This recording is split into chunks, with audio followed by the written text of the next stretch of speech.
Hello friends, मैं हूं ज्योति सिंह और आप देख रहे हैं सक्सेस पथ।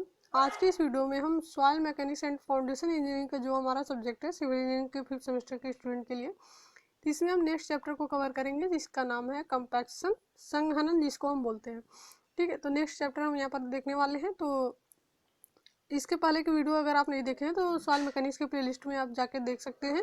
जो भी चैप्टर 5 चैप्टर कंप्लीट हो चुके हैं तो उसको आप देख लीजिए पहले, फिर आप इसको देखिए। तो ये आपका कंपैक्शन का चैप्टर है, पूरा डिटेल हम इसमें डिस्कस करने वाले हैं। तो इस वीडियो पर एंड तक बने रहिए और इस वीडियो को अपने फ्रेंड्स के साथ ज़्यादा से ज़्यादा शेयर कीजिए। यदि चैनल पर नए हैं तो चैनल को सब्सक्राइब कर लीजिए, बेल आइकन को प्रेस कर लीजिए, जिससे कि हमारे नए वीडियो की नोटिफिकेशन आपको मिलती रहे। क्योंकि यहाँ पर आपके सेमेस्टर एग्जाम से रिलेटेड सभी जो आपके सब्जेक्ट है उसकी तैयारी कराई जाती है। जैसे आपकी रेलवे ब्रिज एंड टनल की आपकी सीरीज चल रही है, ये सॉइल मैकेनिक्स की तो चली रही है, फिर आपकी सर्वेइंग की स्टार्ट हो गई है, सर्वेइंग सेकंड की। तो वहाँ से आप सभी वीडियो देख सकते हैं। आपकी ऑब्जेक्टिव क्वेश्चन की भी सीरीज यहाँ पर चलती रहती है। बिल्डिंग मटेरियल कवर हो चुकी है, ऑब्जेक्टिव क्वेश्चन सभी चैप्टर के, सर्वे की आपकी ऑब्जेक्टिव क्वेश्चन की सीरीज चल रही है। तो आप ऐसे ही वीडियोज़ आपको इस चैनल पर मिलती रहती है, तो देख सकते हैं आप। जो भी आप वीडियो नहीं देखे हैं, यदि आप रेलवे की वीडियो नहीं देखे हैं, यदि आप जो सर्वे की वीडियो नहीं देखे तो उसकी प्लेलिस्ट में जाके आप सभी वीडियो देख सकते हैं। तो चलिए हम स्टार्ट करते हैं। कंपैक्शन, संघनन हमारा क्या होता है, इसका नाम हम जरूर याद रखें क्योंकि आगे अभी आपको एक चैप्टर मिलेगा, जो नेक्स्ट चैप्टर मिलेगा, उसके नाम में और इसके नाम में थोड़ा सा बहुत कन्फ्यूजन हो जाता है। तो हिंदी में जो नाम है इसका जरूर याद रखेंगे कि जो कंपैक्शन है उसकी हिंदी संघनन होती है। इसमें संघनन में इसमें ह का यूज करते हैं। ठीक है, ये पॉइंट आप याद रखेंगे, सबसे ज़्यादा इंपॉर्टेंट है। तो चलिए हम देखते हैं कंपैक्शन आपका क्या होता है।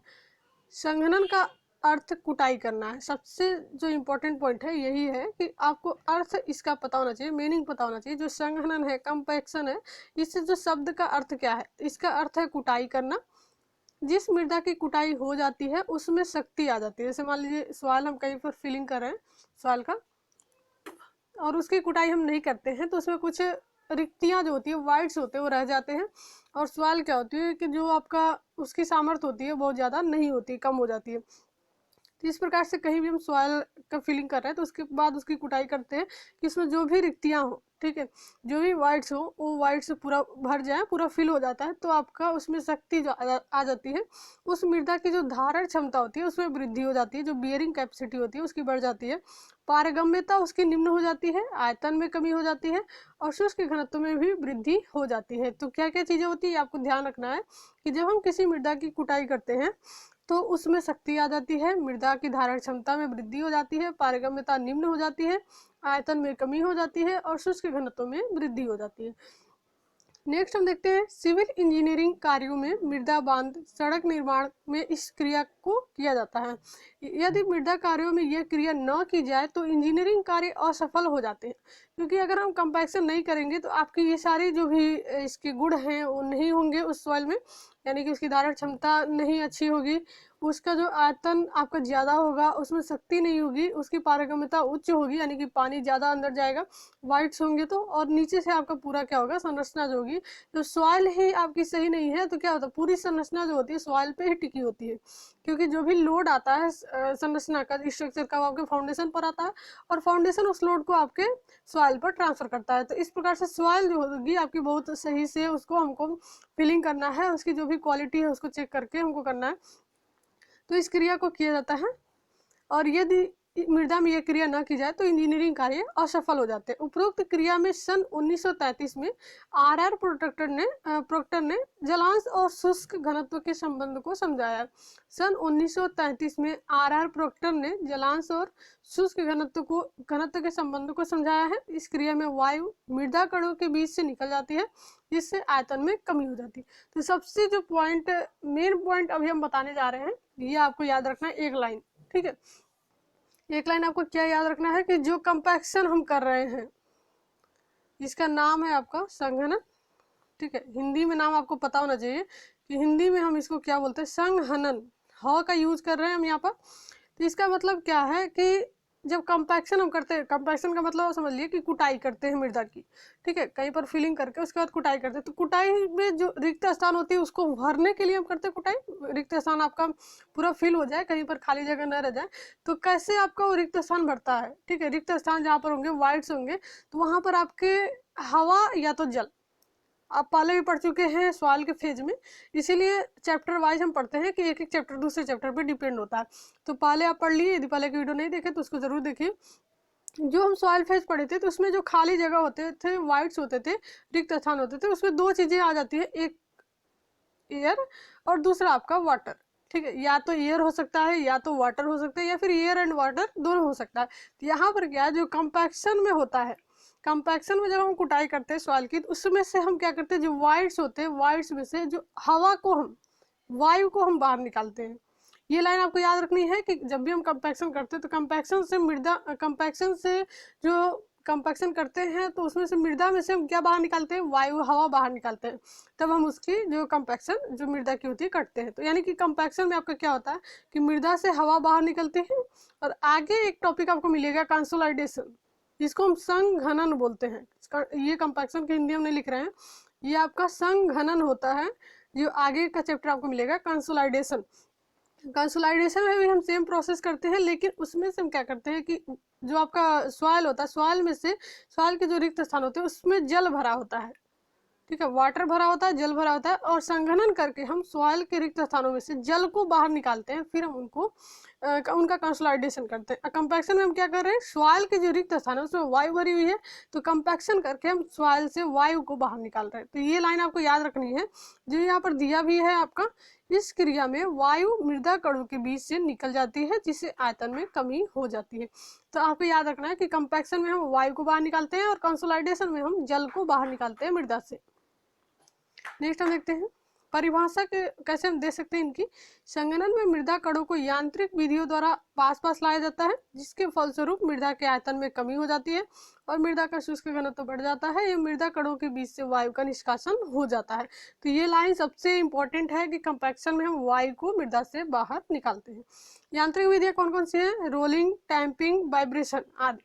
इनके द्वारा, ये यांत्रिक विधियां मैकेनिकल मेथड है, हाथ से भी हम कुटाई कर सकते हैं, और जो यांत्रिक विधियां होती है उनके द्वारा हम कुछ मशीनों का यूज करके वहां से उनकी कुटाई कर सकते हैं, कंपैक्शन कर सकते हैं सॉइल का। अब हम देखते हैं संघनन की आवश्यकता क्यों पड़ी। मृदा संघनन की निम्न सिविल इंजीनियरिंग कार्यों में आवश्यकता पड़ती है। पहला आपका मृदा भराव वाले स्थल पर और सड़क निर्माण, बांध, रेल मार्ग अथवा नहर के तटबंधों आदि कार्यों में इनकी आवश्यकता पड़ती है। नेक्स्ट हम देखते हैं संघनन से आपका लाभ क्या होता है, क्या आपके यहाँ से मेरिट्स हैं, इसके गुण क्या है, लाभ क्या होता है, एडवांटेज क्या है। सिविल इंजीनियरिंग के भराव वाले स्थलों पर संघनन क्रिया से निम्न लाभ प्राप्त होते हैं। पहला आपका है मृदा की धारण क्षमता यानी कि बियरिंग कैपेसिटी बढ़ जाती है। दूसरा आपका है मृदा की पारगम्यता यानी कि परमेबिलिटी में कमी आ जाती है। मृदा की अपरूपण सामर्थ्य यानी कि शियर स्ट्रेंथ में वृद्धि हो जाती है। मृदा का टिकाऊपन अर्थात जो स्थायित्व होता है, स्टेबिलिटी होती है, वो आपकी बढ़ जाती है। तो ये सारे लाभ हैं संघनन से। जब आप कंपैक्शन कर देते हैं सॉइल का तो ये सारे आपको एडवांटेज मिलते हैं। नेक्स्ट हमारा है अनुकूलतम जलांश, ये भी आपका इंपॉर्टेंट पॉइंट है। ऑप्टिमम मॉइस्चर कंटेंट OMC के नाम से इसको हम जानते हैं, अनुकूलतम जलांश को। ये होता क्या है, मृदा में उपस्थित जल की वह मात्रा जिस पर मृदा का शुष्क घनत्व अधिकतम होता है अनुकूलतम जलांश कहलाता है, जिसको हम OMC कहते हैं। इसमें मृदा जलांश और शुष्क घनत्व को ग्राफ द्वारा दर्शाया गया है। जो मृदा का जलांश है और जो शुष्क घनत्व है उसको हम ग्राफ के द्वारा यहाँ पर दिखाते हैं। इसका मतलब क्या है, अनुकूलतम जलांश का, जो मृदा में जल उपस्थित होता है, उपस्थित जल की वह मात्रा जिस पर आपका मृदा का शुष्क घनत्व अधिकतम होता है, वही आपका अनुकूलतम जलांश कहलाता है। मृदा में जलांश की मात्रा से कम अथवा अधिक होने पर उसका घनत्व, जो शुष्क घनत्व होता है, अधिकतम शुष्क घनत्व से कम ही होगा। यहाँ पर हम देख सकते हैं, ये आपको फिगर एक ग्राफ दिखाया गया है। एक तरफ आपको दिखाया जा रहा है कि शुष्क घनत्व जो ड्राई डेंसिटी है ग्राम पर सीसी में, ठीक है। दूसरा आपका दिखाया गया यहाँ पर वाटर कंटेंट जलांश परसेंटेज में। तो यहाँ पर हम देख सकते हैं इस ग्राफ में, यहाँ पर देख सकते हैं कि ये ग्राफ आपका संघनन वक्र के लिए ग्राफ बनाया गया है। इसमें आपका ये OMC दिखाया गया है। OMC आपका क्या होता है, ये आपका YD मैक्स है और ये आपका ग्राफ बना हुआ है, ठीक है। यहाँ से ये इस प्रकार से ऐसे आपका ग्राफ बना हुआ है। तो जो आप देख सकते हैं यहाँ पर मृदा में उपस्थित जल की वह मात्रा जिस पर मृदा का शुष्क घनत्व अधिकतम होता है, जिस पर मृदा का शुष्क घनत्व आपका अधिकतम होगा। कहाँ पर अधिकतम है, इसी पॉइंट पर अधिकतम है, मैक्सिमम देख सकते हैं आप, इसी पॉइंट पर अधिकतम है ना। तो यही आपका क्या कहलाएगा, अनुकूलतम जलांश कहलाएगा, OMC कहलाएगा। यहाँ पर आप देख सकते हैं फिगर में। नेक्स्ट हम देखते हैं, नोट में आप देख लीजिए, शुष्क घनत्व जितना अधिकतम होगा संघनन उतना ही सर्वोत्तम होगा। कुटाई करने से रंध्र स्थान कम हो जाते हैं, घनत्व उतना ही अधिक प्राप्त होता है। रंध्र स्थानों को कम करके कुटाई करके शुष्क घनत्व बढ़ा सकते हैं। रंध्र स्थानों को निश्चित सीमा तक ही कम किया जा सकता है। नेक्स्ट हमारा है मानक प्रोक्टर संघनन परीक्षण। ये प्रोक्टर किसी साइंटिस्ट का नाम है, उसके नाम पर ये पड़ा हुआ है, इन्होंने इसके संबंध के बारे में बताया था। तो स्टैंडर्ड कंपैक्शन जो टेस्ट होता है, मानक प्रोक्टर संघनन परीक्षण, ये क्या होता है? संघनन परीक्षण भराव वाले स्थानों पर संघनन क्रिया कराने से पूर्व प्रयोगशाला में यह परीक्षण अधिकतम शुष्क घनत्व एवं अनुकूलतम जलांश प्राप्त करने हेतु किया जाता है। जो आपका मैक्सिमम जो ड्राई डेंसिटी थी और जो आपका OMC होता है, अनुकूलतम जलांश होता है, उसको प्राप्त करने के लिए हम ये परीक्षण करते हैं प्रयोगशाला में। यह परीक्षण सन 1933 में कैलिफोर्निया यानी कि जो अमेरिका में है, RR प्रोक्टर ने बांध निर्माण हेतु किया था। RR प्रोक्टर ने ही इस परीक्षण को किया था सबसे पहले। भराव कार्यों हेतु परीक्षण अत्यंत महत्वपूर्ण है। यह उपकरण बेलनाकार होता है, इसका आंतरिक व्यास 100 mm, ऊंचाई 127.3 mm तथा आयतन 1000 cc होता है। ये लाइन आप याद रखेंगे कि जो उपकरण हम इसमें यूज करते हैं उसका जो आंतरिक व्यास होता है 100 mm होता है। ये आपसे पूछा जाता है, कंपटीशन में भी पूछा जाता है, ऑब्जेक्टिव क्वेश्चन में भी, और ऐसे भी आपको सेमेस्टर में अगर एग्जाम दे रहे हैं तो उसमें भी आपको ये लिखना पड़ेगा। तो ऊंचाई आपकी होती है 127.3 mm, आयतन आपका होता है 1000 cc। cc का मतलब है सेंटीमीटर क्यूब। इसमें आपका होता है ऊपर की ओर एक कॉलर लगा सकते हैं जो 60 mm ऊंचा होता है, जो मृदा भरने के बाद अलग कर देते हैं। इसे रिमूवेबल कॉलर कह सकते हैं। ये आपका फिगर की वजह से हम देखेंगे आपका क्या इंस्ट्रूमेंट किस प्रकार से होता है। सांचे के नीचे एक आधार प्लेट होती है जिसे अलग किया जा सकता है। आधार प्लेट को सांचे को कसने की व्यवस्था होती है। संघनन क्रिया कराने हेतु मृदा के लिए एक दुर्मुट यानी कि रैमर की आवश्यकता होती है, व्यवस्था होती है। तो यहाँ पर हम फिगर की मदद से देखेंगे कि ये आपका इंस्ट्रूमेंट किस प्रकार से होता है जिससे हम मानक प्रोक्टर संघनन परीक्षण करते हैं। ये आपका इंस्ट्रूमेंट है, ये आप देख सकते हैं यहाँ पर, ये आपका इंस्ट्रूमेंट है और 3D में दिखाया गया इस प्रकार से आपको दिखेगा। ये आपको लैब में मिल जाएगा ये इंस्ट्रूमेंट। तो ये प्रोक्टर मोल्ड है, इसी प्रकार से होता है, अलग अलग इसको कसने की व्यवस्था होती है। तो यहाँ पर आप देख सकते हैं इस प्रकार से आपको 3D में ये फिगर, आपको ये इंस्ट्रूमेंट इस प्रकार से दिखेगा। इसको हम देखते हैं ऐसे, यहाँ पर देख सकते हैं यही आपका इंस्ट्रूमेंट था। ये कॉलर हम लगा सकते हैं, रिमूवेबल कॉलर होता है, बाद में इसको हटा देते हैं। इसकी जो ऊंचाई दी गई है 68 mm दी गई है और ये आपका कॉलर लगा हुआ है। यहाँ पर आप देख सकते हैं कि ये जो दिया गया है पूरा डिटेल इसका जो व्यास दिया गया पहले आपको बताया गया 100 mm होता है आंतरिक व्यास। कॉलर को पकड़ने के लिए पिन लगा हुआ है, यहाँ पर कॉलर हम लगा देते हैं। इसकी ऊंचाई है 127.3 mm और यहाँ पर देख सकते हैं यहाँ पर 180 mm बाहरी दिया गया है, यहाँ से यहाँ तक का डिस्टेंस 150 mm अंदर से अंदर तक का, 10 mm मोटाई इसकी दी गई है, 15 mm ये आपका है। तो यहाँ पर आधार प्लेट, एक बेस प्लेट लगा हुआ है, बेस प्लेट भी हम हटा देते हैं बाद में। यहाँ पर देखिए कसने की व्यवस्था है, बेस प्लेट को लगा के हम इसमें कस देते हैं। यहाँ पर आप देख सकते हैं टोटल आपको दिखाया गया है पूरा इंस्ट्रूमेंट के बारे में। तो ये आपका मानक प्रोक्टर मोल्ड एवं रैमर है, इधर दिखाया गया रैमर के बारे में, मोल्ड के बारे में, और यहाँ पर डिटेल आपको ये प्रोक्टर मोल्ड दिखाया जा रहा है 3D में। तो यही आपका इंस्ट्रूमेंट इस प्रकार से होता है, इसी से हम मानक प्रोक्टर संघनन परीक्षण करते हैं।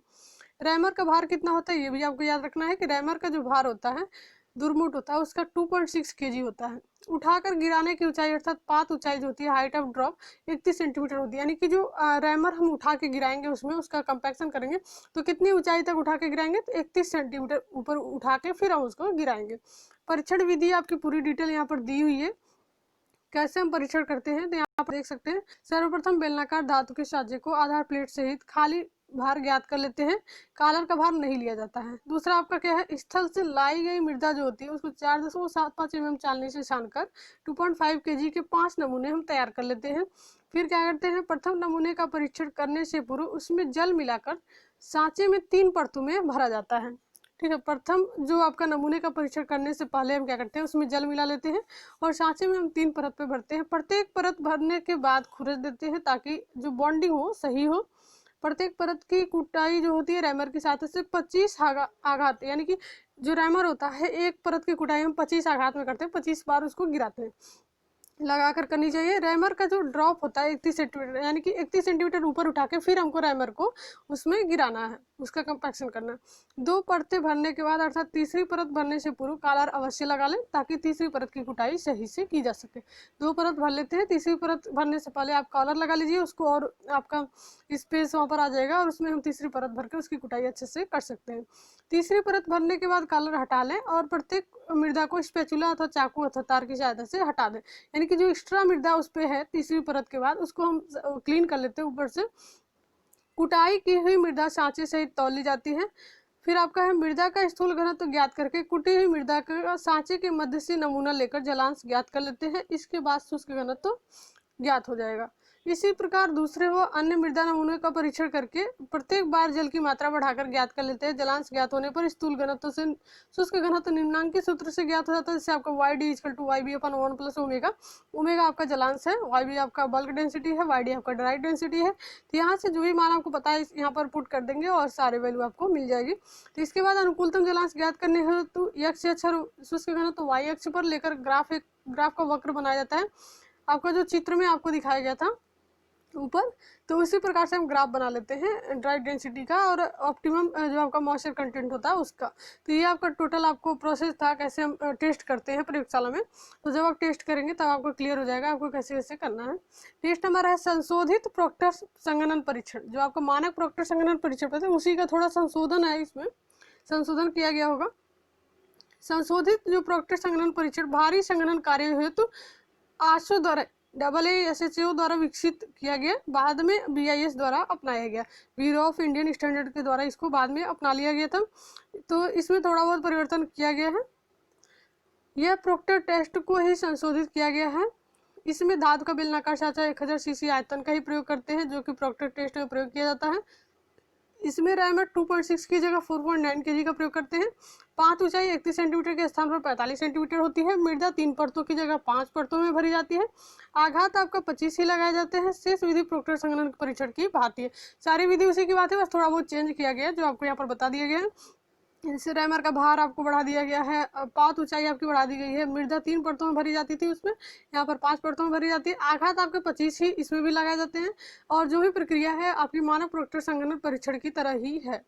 नेक्स्ट हमारा है वायुरंध्र रेखा। जो आपका एयर वाइड लाइन होता है वो क्या होता है, मृदा में किसी निश्चित प्रतिशत वायुरंध्रों के किसी प्रतिशत पर जो रेखा जलांश और मृदा के शुष्क घनत्व के संबंध को दर्शाती है उसे हम वायुरंध्र रेखा कहते हैं। यानी कि एयर वाइड लाइन हम किसे कहते हैं, जो रेखा आपके जो जलांश होता है और मृदा का शुष्क घनत्व होता है इनके संबंध को जो दर्शाती है वही रेखा हमारी वायुरंध्र रेखा कहलाती है, एयर वाइड लाइन कहलाती है। नेक्स्ट हमारा है संघनन को प्रभावित करने वाले कारक। जो फैक्टर्स अफेक्टिंग कंपैक्शन हो कौन कौन से हैं, तो निम्न कारक प्रभावित कर सकते हैं। पहला आपका जलांश है, दूसरा आपका मृदा का प्रकार है, संघनन की विधि है और सम्मिश्रकों को मिलाना है। यानी कि जो भी हम वर्क करते हैं वही हमें प्रभावित भी कर सकते हैं अगर उसमें कुछ कमी और ज़्यादा हो गया तो।